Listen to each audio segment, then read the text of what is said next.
Okay. Hi, everybody. Welcome to the session on zero knowledge. Our first paper is Witness Succinct Universally Composable Snarks by Chaya Ganesh, Yashwant Kondi, Claudio Orlandi, Mahak Pancholi, Akira Takahashi, and Daniel Chudi. And Mahak will give the talk. Okay, hi. So I will be talking about Witness Succinct Universally Composable Snarks. So in this work, we present the very first universally composable, non-interactive, zero-knowledge argument of knowledge that has very short proofs. It has constant size proofs in the global random oracle model. By constant size proofs, I mean that the proof size is independent of the witness size, the witness length. It's only dependent on the security parameter. And the way we do this is we present a compiler that takes an existing simulation extractable NIZC with its own setup and then compiles it to a UC secure NIZC by adding on the random oracle assumption. And what is important here is that the compiler is succinctness preserving, which means that the number of messages that it would add onto the original NIZC is going to be independent of the witness size. So if the original NIZC is constant size, the compiler only adds constant number of messages in the security parameter, and so you finally get UC secure NIZC that is of constant size. So in this talk, I will first cover some important preliminaries, and then talk about why it's so challenging to build UC secure snarks, then present a warm-up compiler, and finally present our compiler. So a zero-knowledge snark is a primitive that allows a prover to make a claim and then present a proof for it, and then it allows the verifier to accept or reject the claim based on the proof. It has properties such as succinctness, non-interactive, completeness, zero knowledge, and argument of knowledge. I will only talk about the most relevant properties here and skip not so relevant ones. So a snark is succinct, which means that the size of the proof is very short. It's independent of the witness size. It's only dependent on lambda, which is the security parameter. And this is the setting. The witness succinctness setting is what we are interested in this paper. It is zero knowledge, which means that there's a simulator that can generate an indistinguishable looking proof from just the statement. It is argument of knowledge, which means that there is an extractor that can take a valid verifying proof and then extract a valid witness from it. So we have all of these property-based definitions. Why do we need UC security? Well, because it's the gold standard of security, and it allows us to compose protocols together. And in particular, property-based definitions do not give us compositional guarantees. So, and UC security is defined in a very different way compared to property-based definitions. It is defined as an indistinguishability indistinguishability between two experiments, the real world and the ideal world. In the real world, and then there's this external distinguisher who's supposed to distinguish between the two worlds. So in the real world, there's the real parties executing real protocol, and this involves exchange of messages. And in the ideal world, there are dummy parties and the ideal world adversary called the simulator. And then they receive the inputs from this environment E, and they just send it to the functionality who computes the outputs, and then they receive the output from this functionality. And the point is that in the ideal world, there's no interaction, so it's secure by design. And if we can say that for all distinguishers E, the real world looks exactly like or indistinguishable from the ideal world, then the real world must be secure by implication. So we can actually, just starting from property-based definitions, we can already say something about UC security. We can say that if the underlying NIZC protocol is simulation extractable in a straight line and black box manner, then that would imply universal composable NIZC. So what do we mean by simulation extractable NIZC? Well, it's just a combination of the zero knowledge property and argument of knowledge property. So here, the prover has the additional power to look at multiple proofs. And this is via the simulation query. It can ask the simulator for statements of his choice, C prime, and receive valid proofs, pi prime. And after seeing a bunch of these proofs, it gets to make its own forgery. And even in this stronger case, the extractor should be able to extract a valid witness from this proof. What do we mean by straight line and black box way of extraction? So in the property that we just saw, the simulation extractable property that we just saw, the extraction part should be done in a straight line way, which means that the extractor extracts just looking at the proof. For example, it might not have powers of rewinding the prover, and it must extract in a black box manner, which means that it only has black box access to the adversary. And again, like for example, it cannot look into the internal state of the adversary, and we cannot use things like knowledge assumptions. So this is achieving both of these properties at the same time is impossible in just CRS alone, and you would need some additional non-falsifiable assumption. And what we use in our case is the random oracle. And in fact, so we already know a lot of snarks that are already simulation extractable, but they either are not straight line extractable or black box extractable. And I'm just going to cover some of the prior works and like related works. So there's a line of literature that tries to achieve straight line extraction, and this involves a bunch of compilers like Fischland, Paz, but they are not, they're not succinct. They're not witness succinct.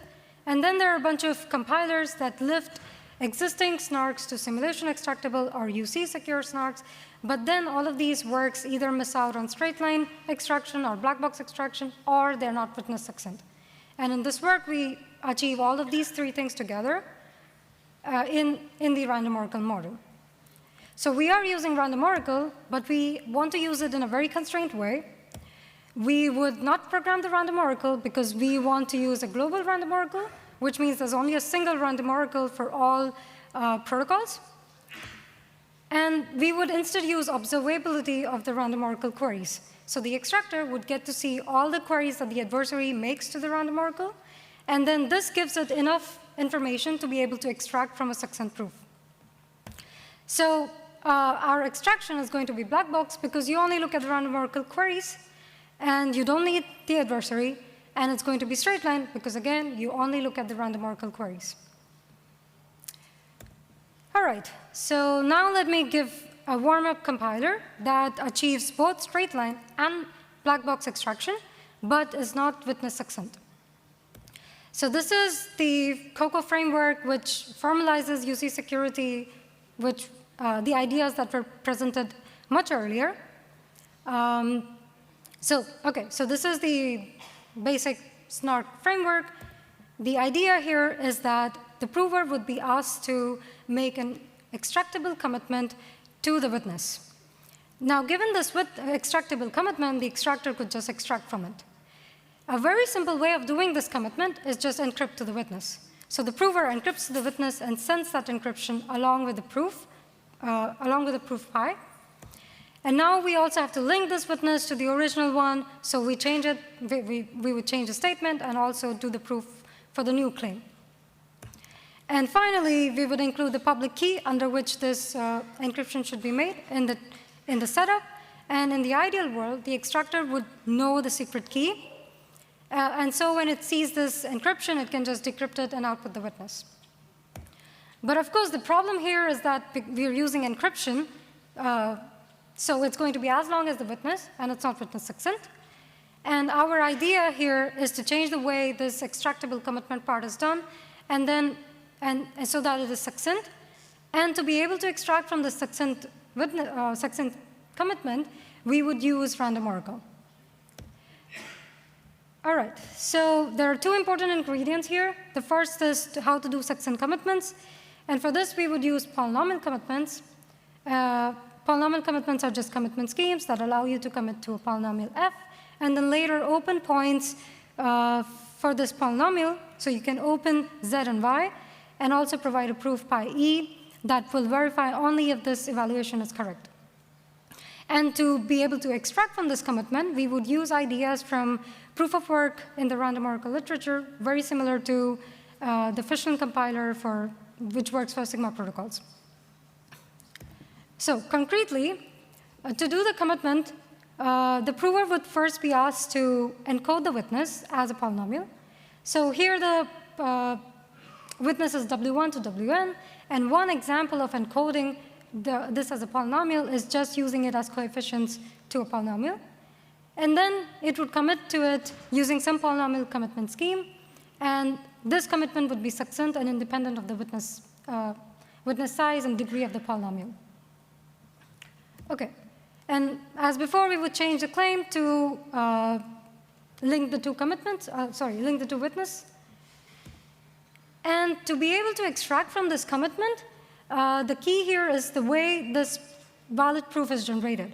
So this valid proof would consist of two parts. The first one, pi, would just be the proof of the modified claim. And the second part, which is pi e, z, and y, would allow us to extract from the random oracle. OK, so we assume that the random oracle has some b bits of output. And now the prover would do our repetitions of the following procedure. The prover will have to find an evaluation point, z, such that the tuple commitment pi e, which is the evaluation proof, z, which is this point, and y is the evaluation, this tuple hashes to 0. And the way the prover would do this is it would just sample these points from the valid domain, generate this proof pi e, ask the random oracle for this tuple, and check if the random oracle output is 0 bits. And it would stop when it finds this tuple. And the tuple that hashes to 0 would form the part of the final output, would be the part of the final valid proof.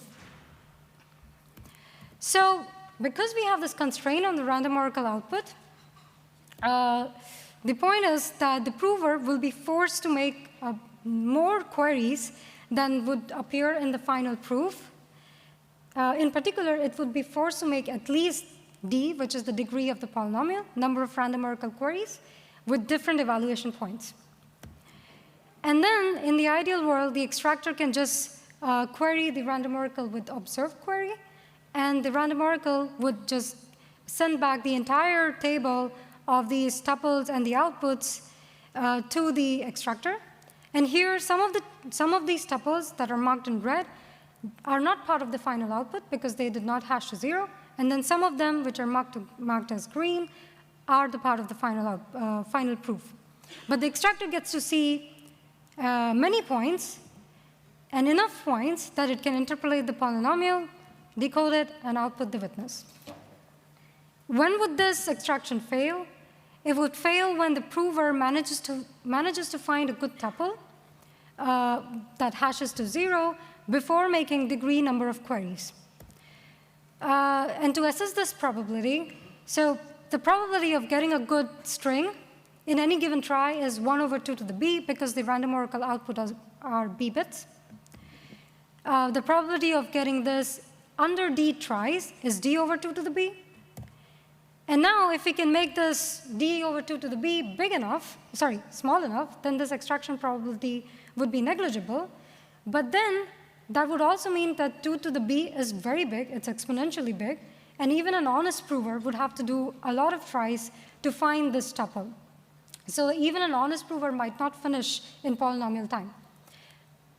To avoid that, we make 2 to the b only polynomially big, but then we repeat the whole procedure r times, so that the probability of extraction failing is d over 2 to the b to the r, and by setting very naive parameters, such as setting the number of repetitions as lambda, where lambda is the security parameter, we get the extraction failing, the probability of extraction failing to be negligible.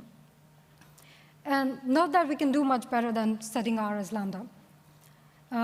OK, so now b is small enough, 2 to the b is polynomially big, so our honest prover finishes in time, so this protocol is complete, and probability of extraction is negligible, and moreover, the number of repetitions are independent of the witness size. It's only, in the naive case, it's only lambda.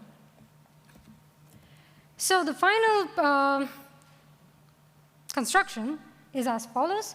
The prover prover encodes the witness as some polynomial f, commits to it, proves the statement, the modified claim pi, and also does R repetitions of this tuple pi e, z, and y. And the verifier checks all of these proofs, checks pi, pi e, and also checks the random oracle outputs for z and y. And the expected amount of work that an honest prover has to do is r times 2 to the b for each iteration. And because we set 2 to the b to be small enough, this would be, an honest prover would finish in polynomial time. As we saw, extraction would fail with negligible probability by setting naive parameters where r is lambda. So here in the proof, the commitment is to the witness, and we are actually revealing some points with respect to this witness. So in order to preserve zero knowledge, when we encode this witness as the polynomial f, we would have to add enough randomness to f so that revealing these additional points does not reveal anything about the witness. So if the original proof pi is zero knowledge, pi e has zero knowledge, and if the encoding of f has enough randomness in it, then the entire proof would be zero knowledge. And finally, what is the proof size? If the original proof pi has constant proof size, pi e is constant, and because we are only doing r repetitions, where r is only dependent on lambda, the entire proof is constant size. OK, so to conclude, we present a compiler that lifts a simulation extractable snark to UC secure snark, and this compiler preserves succinctness. By plugging in existing constant size snarks into the compiler, we get the first constant size UC secure snark. This compiler can also be used to lift the security of other schemes that have been proved simulation extractable, for example, bulletproofs in Spartan, etc. And finally, the security proof of our does not cover models, does not cover snarks that are proof secure under models such as AGM, GDM. So it would be nice to know how to extend the proof to cover these models. Thank you.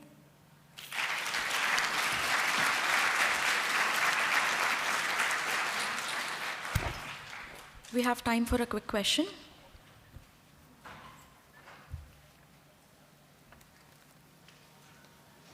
Hi. I really enjoy your talk. So the third point there, you say you can lift some other protocols, such as bulletproofs and Sparring, to UC security. Like, what is the strategy to do that? Don't you need something like programming the random oracle for bulletproofs and Sparring in simulating the proofs? Yeah, it's not very direct how you could do that, but like for instance, suppose bulletproofs is already simulation extractable, say in random oracle, with programming, then you could use maybe an OR trick, like you can have an OR composition, and then you can have straight line simulation without programming the random oracle. Okay, thanks.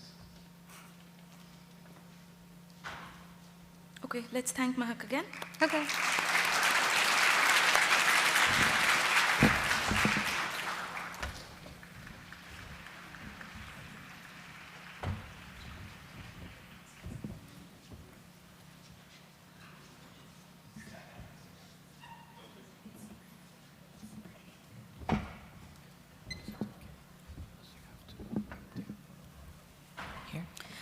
The next talk is Snarks and PPAD Hardness from the Decisional Diffie-Hellman Assumption by Yael Kalai, Alex Lombardi, and Vinod Vaikunthanathan, and Alex will give the talk. Hey everyone, I'm Alex, and yeah, I'll be talking about joint work with Yael Kalai and Vinod Vaikunthanathan on snargs and related objects from DDH. So the setting for this talk is fairly similar to what you heard about in the last talk, although we look at snargs from a bit of a different perspective, so I'll go through the definitions again. Snarg is a one message, succinct, easy to verify, computationally sound proof system. And so what that means is you have a prover and a verifier. The prover wants to prove some claim to the verifier. The claim is represented as a string X, which is supposed to be in some agreed upon language L. And there will be a common reference string. For the purposes of this talk, you can always think of that as a random string to help the prover generate the proof. So the prover generates a proof string pi. The verifier then takes the proof and the reference string and decides whether or not to accept. And you want that if the claim is true and the prover acts honestly, the verifier should always accept. And if the claim is false and the prover is computationally efficient, then the verifier should almost always reject. And you want the proof length to be very short, say like polynomial in the security parameter, and verification to also be very fast, say polynomial in the security parameter plus like reading the statement or something like that. So this is the basic object. And in theoretical cryptography, it's a like big open question to understand to what extent and when snarks exist. Like for which languages do they exist and under what computational assumptions can we base them. So a big difference from the last talk is that in this work, we're focused on constructing snarks from falsifiable assumptions, and so we don't want to make use of things like random oracles or knowledge assumptions or anything like that. So that's the focus for today. And in like full generality, this seems like a very difficult problem. So we're focusing on snarks for deterministic computations. So the languages are all going to be in polynomial time, and there's not going to be an NP witness that the prover has to take care of. So that's our setting. So what do we do? I'll give you our results. So our main result is that assuming the sub-exponential hardness of decisional Diffie-Hellman, so as you're used to, over nice enough cryptographic groups, which for your intuition, just it includes subgroups of ZP star and things like this. Under this assumption, we can build snarks for bounded depth deterministic computations. So the proof length is grows linearly with the depth, and the verification time grows linearly with the depth and with the input length. So this is a snark when you restrict to bounded depth computations. Moreover, the snarks we construct have some nice additional properties like unambiguity, which means that basically not only can you not prove false claims, but that there is a unique proof for true claims, and you cannot give any proof other than the prescribed one. And moreover, the proofs are like appropriately like updatable and composable. And as a result, due to prior work studying this kind of thing, we also obtain hard, on average, instances in the complexity class PPAD, which captures the problem of finding Nash equilibrium in bimatrix games. So yeah, we get hard instances in PPAD, assuming that DDH is sub-exponentially hard. And this basically follows black box from prior work, given the snark that we write down. So these are our two main results. I'll also mention there's a concurrent work that collides with our first result, the bounded depth snarks. So there's a cool work of Chowdhury et al. That constructs snarks for all polynomial time computations, so no depth restriction at all from sub-exponential DDH. So because they get snarks for p, this is better than what we can do, but the results are incomparable because they're stuck with the amount of security they can get is below sub-exponential. So even though you're making a sub-exponential assumption, the construction, because of the complexity leveraging that happens, can't get sub-exponential security. So it's a cool open question, I think, to get the best of both worlds here, to get snarks for all of p with the sort of best possible security level from DDH. So that's all I want to say on the result statements. So now for the rest of the talk, I'll tell you a bit about how we prove this. So the idea is to instantiate the Fiat-Shamir heuristic under falsifiable assumptions, in particular under sub-exponential DDH, for protocols that give you snarks for bounded depth and hard PPAD instances. So for the SNARGs result, for example, we focus on the succinct interactive proof system of Goldwasser, Kalai, and Rothblum, GKR, which works for bounded depth computations. So we're focused on instantiating Fiat-Shamir for certain interactive proofs. So I'll give a quick reminder on Fiat-Shamir. So the Fiat-Shamir transform is a very general paradigm for converting interactive protocols into non-interactive protocols. So if you start with an interactive protocol that is public coin, so you assume that every verifier message is just an IID random string, then the Fiat-Shamir transform will turn it into a non-interactive argument system for the, at least a candidate's non-interactive argument system for the same problem. And the way this is done is the prover and verifier make use of some publicly known hash function h, and the prover generates an entire transcript of the interactive protocol in one shot using the hash function to generate the verifier's messages. So that is for each verifier message beta I that would normally be sampled by the verifier, the prover just computes it as a hash of the transcript prefix, everything that has happened so far in the protocol. And by iteratively doing this, the prover can generate all the verifier messages and all of its own messages at once and send them all over to the verifier. The verifier checks that the hashes were computed correctly and checks that the transcript would have been accepted in the interactive protocol. So this is syntactically how the transformation works, and it's sort of like by inspection, like preserves completeness. The verifier will accept if the prover is being honest and the statement is true, and heuristically, the transformation also preserves soundness. Let me give a couple of more details on this. So the big question is under what conditions is this transformation actually secure?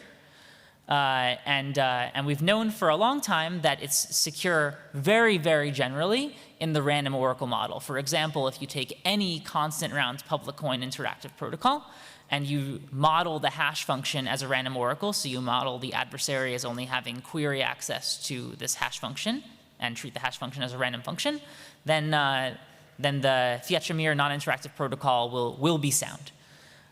So this is good. And so in practice, you can then instantiate the hash function with some complicated looking thing like SHA-2 and hope that the random oracle analysis doesn't apply per se, but it's at least a justification for the security, and then you can hope that it's secure in practice. And this is borne out quite frequently. On the other hand, in theory, we know that the transformation is insecure in the following sense. We know that there are at least some interactive protocols where the random oracle heuristic would predict security in the non-interactive setting, but such that, like, unconditionally, there is no efficiently computable hash function family that you can use, resulting in a secure protocol. So it will always be insecure no matter what hash function you use. So that's bad. But the examples are very contrived and not things that you would likely want to, not protocols that you would come up with on your own to achieve some positive purpose. They're contrived examples demonstrating the insecurity of the paradigm. So we've been trying to understand for a long time, under what conditions can we actually prove security of the transformation. So yeah, especially over the last, say, 5 years, we've spent a lot of time thinking about, particular protocols that we care about and trying to argue security of the transformation for appropriately chosen hash function families based on falsifiable assumptions like learning with errors and decisional Diffie-Hellman. And this work is one in a long line of such results. So how do these results work? Well, we make use of a specific security property or family of security properties of the hash function family. And the family of properties is called correlation intractability. So for today, we'll say that a hash function family is correlation intractable for a function f if it is computationally hard to find an input x to the hash function such that hash of x is equal to f of x. So it's finding an f correlation in the hash function. The input and output of the hash function are correlated by f. So of course a random oracle will be correlation intractable because every time that you call the oracle, you're very unlikely to find any fixed correlation. So this family of security properties has been used to great effect to instantiate Fiat-Shamir in the plane model. And the basic idea is that for many interactive protocols pi that you care about, you can phrase the soundness of the interactive protocol using what are called bad challenge functions. So basically you want to say that whenever the prover when the prover sends some message, the verifier in the interactive protocol is sending back a random string, and in the protocol, the analysis will say that that unless the verifier sends one of a very small set of bad challenges, then the prover will be, like, even information theoretically unable to cheat. So then you could hope to use correlation intractability to argue about Fiat-Shamir by saying that, well, what you really want out of the hash function is that the prover should be unable to find an input to the hash function that maps to one of these bad challenges. If you do not do that, then the prover will be unable to cheat in the protocol. So that's loosely how correlation intractability is related to Fiat-Shamir. And so for today, the main point is that we want to rely on as weak a form of correlation intractability as possible. In particular, we'll assume correlation intractability for a restricted class of functions, and the smaller the class of functions we can make use of, the weaker the assumption that we're making, and the more hope we have of building this object. So in particular, we're going to use off-the-shelf hash function family of Jane and Jin based on sub-exponential DDH, which is correlation intractable for all functions f that are computable in TC0, that is computable by constant depth threshold circuits. So we're not going to build a stronger hash function today. We're going to make use of this exact hash function. And so the question is, well, can we make use of correlation intractability for TC0 to reason about Fiat-Shamir for protocols that we care about? And to give you an idea of how the result works, I'm going to focus on the sumcheck protocol, which is a subroutine of the sort of a crucial subroutine of the protocols that we actually care about. In the sumcheck protocol, the prover and verifier have the description of a polynomial g in n variables that has degree d, and the claim is that if you sum g of x over all x in the Boolean hypercube, that you get some particular output, some particular field element y. So that's the claim that's in the sumcheck protocol. And as a quick reminder, the way that the sumcheck protocol works is by a recursive procedure. The interactive protocol reduces the number of variables by 1 in each step. And so what the prover does is it sends a univariate polynomial g1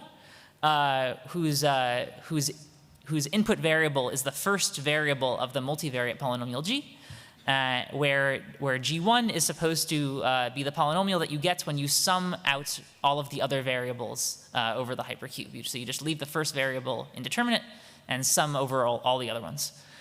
So if the prover sends the correct polynomial, then the verifier would be able to add up its evaluations on 0 and 1, and the verifier would get the correct output y unless the prover is lying somewhere.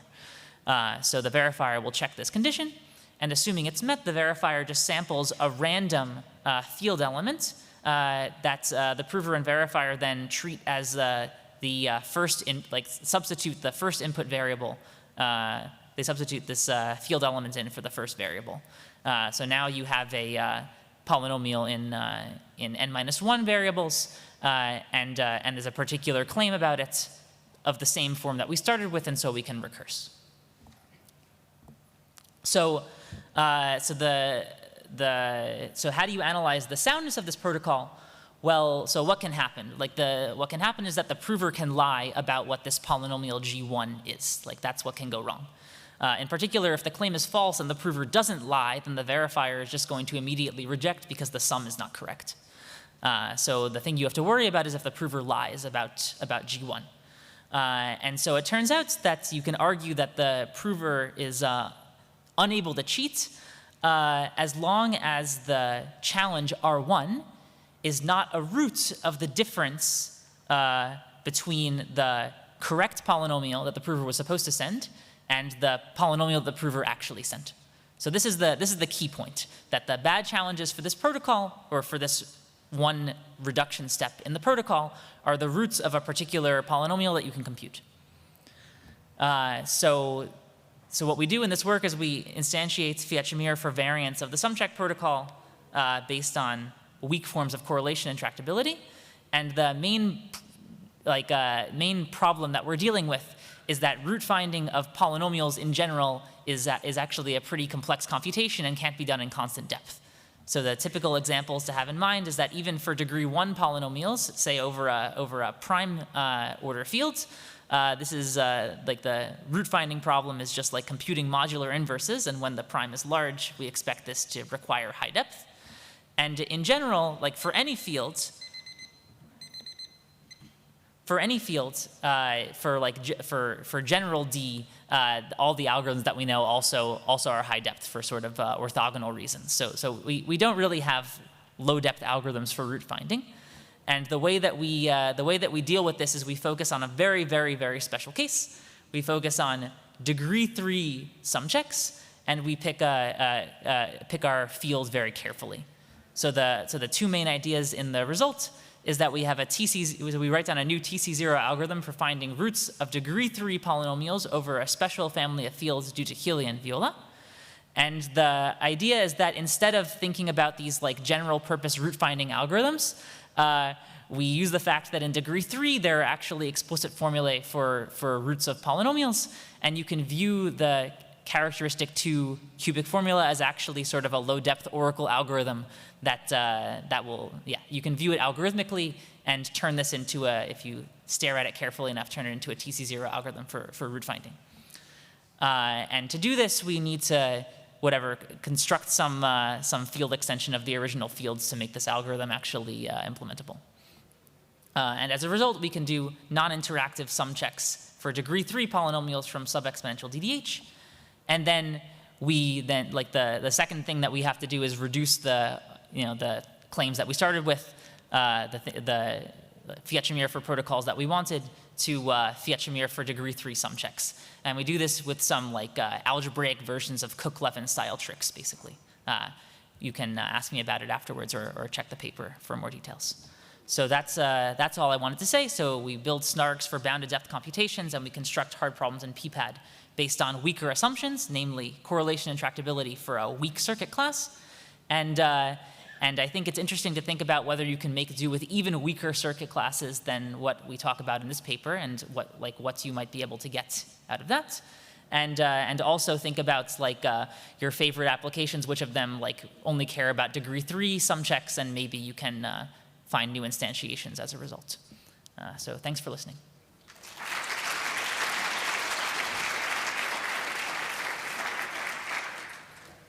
We have time for questions.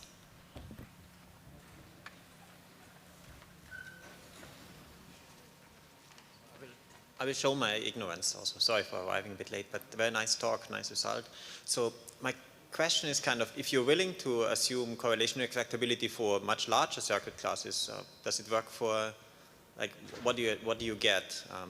Yeah, so for example, Fiat-Shamir for GKR was and so snarks for bounded depth were already known using correlation and tractability for polynomial time circuits, and in fact, probably some NC was probably enough already, and so that's how, and so there's a previous result of Jawale, Khurana, Kalai, and Zhang that did it from LWE using more powerful correlation and tractability.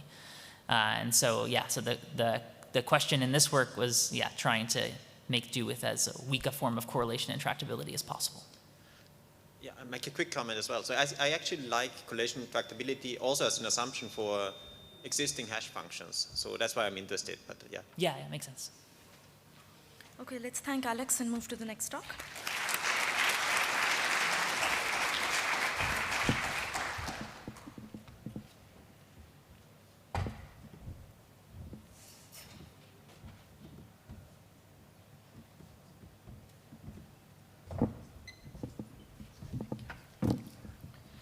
The next talk is Proof Carrying Data from Arithmetized Random Oracles by Megan Chen, Alessandro Chiesa, Tom Gore, Jack O'Connor, and Nicholas Spooner. And Jack will give the talk.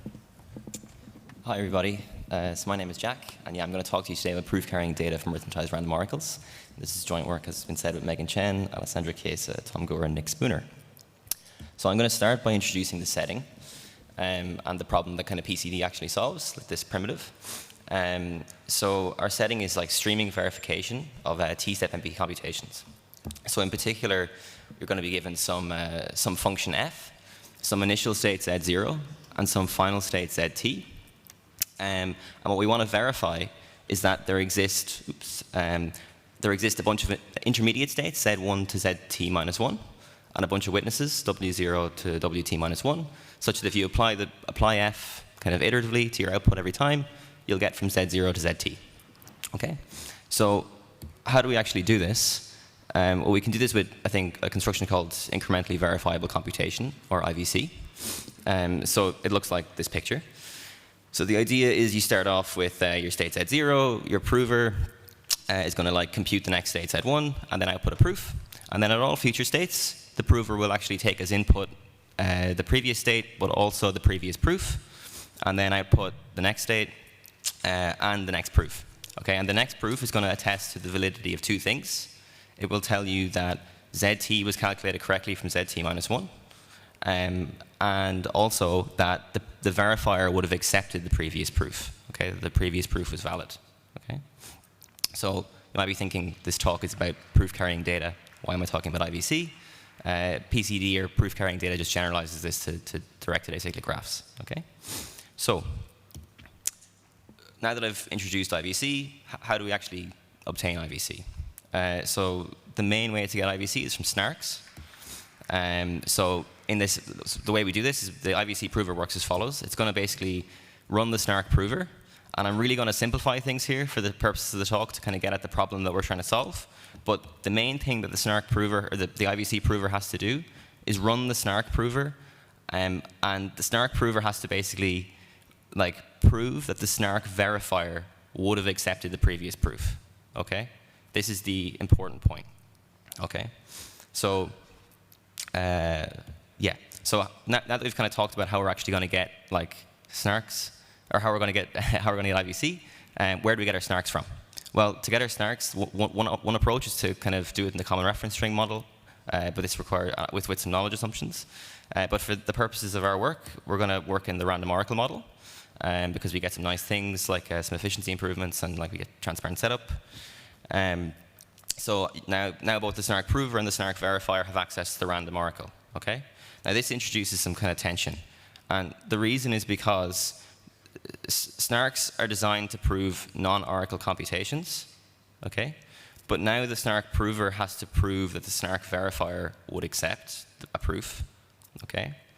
And the snark verifier accesses the random oracle. So the snark prover now has to prove a statement about the random oracle, okay, which is the fundamental kind of difficulty, okay. So in particular, like in general, right, the verifier, so when the verifier comes along to verify the prover's proof, it might just have to check, or it'll have to check all of the random oracle queries that were made, okay. So in general, the computation can be as long as the original computation the prover is trying to prove, okay. So to actually get IVC, one thing we can do is just heuristically instantiate this random oracle with some hash function like SHA-2, okay? And this has some issues. So theoretically speaking, one thing that's not very attractive is the fact that your snark is proved secure in the random oracle model. And now you heuristically instantiate your snark with some hash function, and then you build IVC and you prove your security of IVC in the standard model. So you kind of like switch models halfway through, which isn't very nice, obviously. Also, whenever we actually do this heuristic step, as was mentioned in the previous talk, this can introduce some security flaws. And then practically speaking, we also have some concerns. So the only way we can actually like instantiate this now is as a circuit. And also, snarks about these hash functions are quite expensive. And while there are some kind of snark-friendly hash functions that have been kind of proposed recently, we're still analyzing these as a community, and it would be quite nice if we could make our results hold for widely used hash functions. So the kind of first hope then might be, can we actually just get IVC in the random oracle model, like straight through security in the one model? Okay. There's actually a talk later about this, but this seems quite difficult. Yeah, because there's kind of like nothing really to help you. Like when the verifier goes to check the proof, there's a bunch of oracle queries in the proof, and how can you really hope to verify them without just going and checking every query individually, right? So this makes us sad. So maybe we can add some additional structure to the oracle and hope to use this structure to verify queries kind of in one go, or kind of batch queries. So one model that does this is the signed random oracle model from Casey Schromer 2010. And in this model, the oracle kind of has a signature scheme, and it kind of signs its responses additionally. So when it responds to you, it signs the response. And then when the verifier wants to check a bunch of queries, instead of querying the oracle again, you can just check and verify the signature. Okay? In this model, we get IVC, so we're happy. Okay? And the reason we get it is because we can batch the queries like this. Then in the load, there's another option is, rather than using some cryptographic structure like a signature scheme, you can use like a kind of algebraic structure, and I'm going to talk about this model more later. But the idea in this model is you kind of extend the random oracle to now be a low degree polynomial, and because you have this low degree structure, you can kind of batch queries by considering curves, basically. Okay.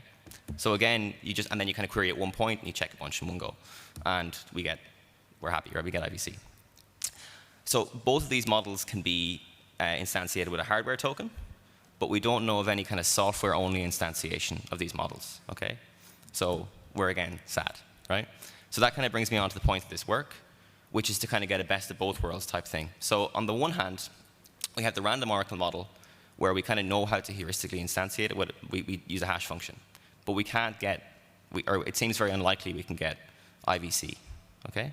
On the other hand, we have these kind of oracle models with additional structure where we can get IVC, but we don't know how to heuristically instantiate them. Okay? So can we get both at the same time? That's the point of this work. And the answer is yes. So we propose a new random oracle or new oracle model called the arithmetized random oracle model. And we think it has a plausible heuristic instantiation, which is kind of going to be what I talk about for the remainder of the talk. And we get PCD or IVC in the arithmetized random oracle model, just assuming collision-resistant hash functions. And it's also worth mentioning this PCD construction is secure to arbitrary depth t, where you can think of t as like in the picture there. And this is quite good because the only other PCD construction that has this guarantee is the signed random oracle one that I mentioned on the previous slide. Okay? So for the remainder of the talk, I'm going to talk about the actual model and how we kind of motivate it. So as a starting point, we can think about the low degree random oracle model, okay, which I'm going to refresh everybody on, or introduce for anyone who hasn't seen it before. So the low degree random oracle model kind of works as follows. You start off with a random oracle. You just pick some random oracle. And then you consider all of the low degree polynomials that agree with that random oracle on the hypercube, like on its inputs, okay? But these polynomials, you can put input, like, you know, they're extended to some larger field rather than just Boolean bit strings, okay? And then you pick one of those polynomials at random, and that polynomial now is your oracle, okay? And you can query it at any point in the extended field, okay? So now you've kind of got this additional structure, basically. The reason that this is a good thing to do is because in CCS 22, where this oracle model was introduced, they gave this non-interactive query reduction protocol, where basically the prover is trying to prove to you that, you know, these tuples of query answers, x1, y1 to xn, yn, are all actually oracle queries. So if you query the oracle at x1, you'll get back y1, and so on. The prover can send you a proof, and then you can query the oracle at one point and verify all these queries in one go, okay, because of this low degree structure. So this is how we get IVC, because we get this query reduction. So the difficulty is now, can we actually instantiate this thing, right? So as a starting point for our work, we try to instantiate the low degree random oracle, okay? So the low degree random oracle is, you know, a random oracle extended So maybe we can take a hash function, which is how we would kind of think about instantiating a hash function, or sorry, a random oracle, and then extend that somehow. So we start with a hash function. A hash function is just some circuit, okay? So then we can arithmetize that circuit gate by gate, and then this arithmetic circuit will define a polynomial for us, okay? So, and this polynomial would be an instantiation of the low degree random oracle, okay? It has, in a sense, I'll explain. So there's a difficulty, and the difficulty is that the low degree random oracle runs in time at least big O of 2 to the d, and this d, by the way, is the depth of the circuit, and in particular, it's the multiplicative depth of this arithmetic circuit. But for widely used hash functions, d is at least 25. So we're sad, this won't work, okay? So the next thing we can think about trying to do is reducing the depth of this circuit, right? So we're getting killed by this depth. The depth is, the circuit's too deep. So if we could kind of squash the circuit down somehow, we might be able to instantiate it and actually get something that's low degree enough to work with. So we start off with, again, the hash function. And we carry out the well-known kind of circuit sat to 3 sat reduction to get a depth 2 formula from this circuit, okay? And now we've got this like 3 sat style circuit. And this thing is a bit different. So basically, we get this kind of this 3 sat reduced kind of formula called, I'm going to call it phi h. And phi h is this kind of verification type circuit. So the way it works is if you input x, y, and z, it will output 1 or kind of yes if y is an output under the hash function of x and z is a witness. And specifically what this witness will be is, if you understand how the reduction works, it's the assignments of the wires when you input x to h, the values of the wires, that's kind of your witness basically, okay? And because this reduction is efficient, computing WH, which is like the internal assignments to the wires, is also efficient, okay? So now we have this phi h thing. We can again arithmetize this, and we can gate by gate, and we can get a polynomial, and now we have something low degree enough to work with, okay? But this thing isn't a low degree extension of the hash function. It's not even got the same input space, okay? It's something different. So to kind of like touch base, we started off with the low degree random oracle. We tried to instantiate it. We weren't able to. So we were kind of in theory world with the low degree random oracle. We tried to instantiate it. We weren't able to. We squashed our circuit down, and then we got some other kind of polynomial. And now we want to think kind of what would this be an instantiation of, right? What model would this be an instantiation of? So we're going to go back to kind of theory world. So this brings me on to the actual AROM, or arithmetized random oracle model. So the 3 things in the previous slide were the hash function, this witness function, and the polynomial I mentioned. So the hash function, we're just going to model as a random oracle. This is, I think, pretty straightforward. The witness function is going to be this witness oracle, and I'll explain in more detail in the next slide what exactly I mean by this, but for now, it's just some function. And then the verification polynomial is modeled as this low degree extension of this VO function. So VO, VO of x, y, z is equal to 1 if and only if RO of x is equal to y and W of x is equal to z. So this VO function is defined the exact same way as phi h was on the previous slide, just in terms of the random oracle and the witness oracle, okay? And then we take a low degree extension of that thing. And this is our model, okay? So this is just to really hit home, this is how we see that there's a heuristic instantiation for this model, okay? So to be more specific about some of the actual modeling now, the kind of 2 things I need to be more specific on are the witness oracle and the verification oracle. So the witness oracle is a bit difficult because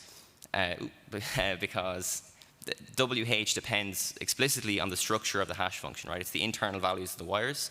And now we've only got a random oracle, not a hash function. So there's no circuit there anymore to actually tell you what this thing should be. So we basically model it as an adversarially chosen function, but we specify that it has to be PPT, or probabilistic polynomial computable, because we don't want it to break any standard crypto, okay? Then also so VO hat, the way we define this, this is a bit trickier. So I kind of just said it was a low degree extension on the previous slide. So you have to kind of specify what kind of low degree extension you mean.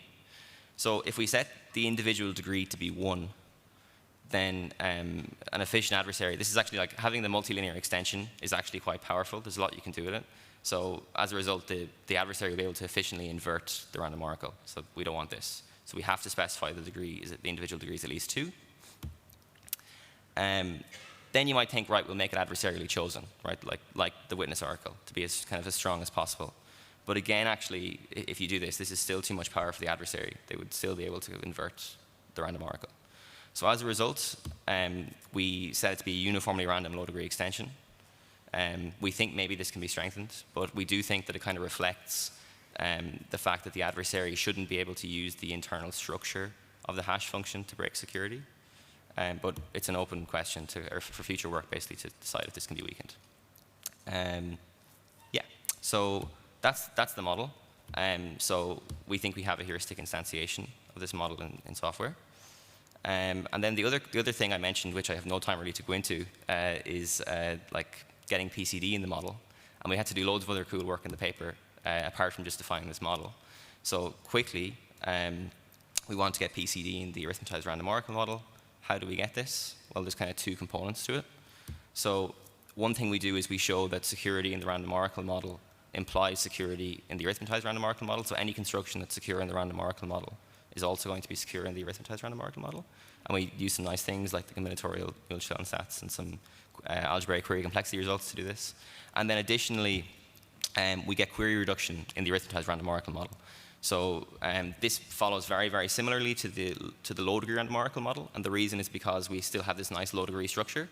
And this kind of slots into like a line of work on accumulation schemes for anyone who's familiar. But yeah, so we get our other tick, and that's everything. Thank you very much.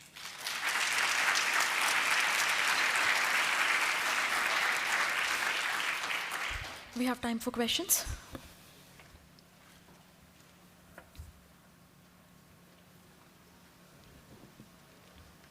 Thank you very much for your talk. I thought the explanations were very good. Thanks. There's something I really didn't get. It was in your justification of the witness oracle. So on the one hand, we have like the random oracle over which the adversary has basically no control. Mm-hmm. But then you want the adversary to choose the witness oracle. Yes. And in particular, you restrict the adversary to be PPT. Yes. So I don't see how these 2 go together, because the adversary really doesn't know anything about the random oracle, can query it, but that's it. Yeah. On the other hand, you wanted to specify basically the internal structure of the circuit of the random oracle. Yeah, well, I guess like, so it's not really specifying structure of the random oracle. It's this separate witness oracle. Yeah, but the witness oracle basically encodes. Yeah, sure. The internal I guess you value could of think the about it circuit. as being like existentially qualified or quantified over, like we're saying basically their security holds for all choices of witness oracle. Does that make sense? But then you restrict the adversary to be PPT. Is there like an impossibility if you at least like? Well, we restrict the witness oracle to be PPT because we don't want it to like encode anything. Like we don't want it to like encode like you don't want to be able to break the random oracle with the witness oracle. But the adversary, before he chooses the PPT, how much time does it have to do that? Before he chooses the witness oracle, how much time can he spend on it? Maybe we should take it offline. Okay. Yeah. Yeah. That's okay. Thank you. Thank you for your questions. Thanks for the talk. I was wondering, I guess there are already like schemes that has like general proof composition that are proven in the random oracle model. I think so. And my question is, like, would this talk imply that their son's proofs are wrong? Say that again, sorry. So like if we can't, like, since like instantiating random oracle like as a verifier circuit is like does not really comply with the idea of a random oracle, like how do they justify their son's proofs? What do you mean? Who's they? Sorry. Like any work that proves like proof composition in the random oracle model. I'm not sure. So like in the setting of IVC, like you don't get the security all in the random oracle, right? Like you have to like do this heuristic instantiation before you recursively compose the proofs. So it's not actually secure in the random oracle model. The construction you start with secure in the random oracle model. I think if I'm following your question. Okay. So like say when you build IVC from snarks in the random oracle model, the snark is secure in the random oracle model. But then to actually get IVC, you need to like compose the snark. And to do this, you're going to have to, if you heuristically instantiate the snark first, you're going to get security of IVC in the standard model, but you've broken the abstraction now before you get there, because you've heuristically instantiated first. Yeah. Does that make sense? Yeah. Yeah. Yep. Thanks. Thanks. Okay, let's thank Jack again.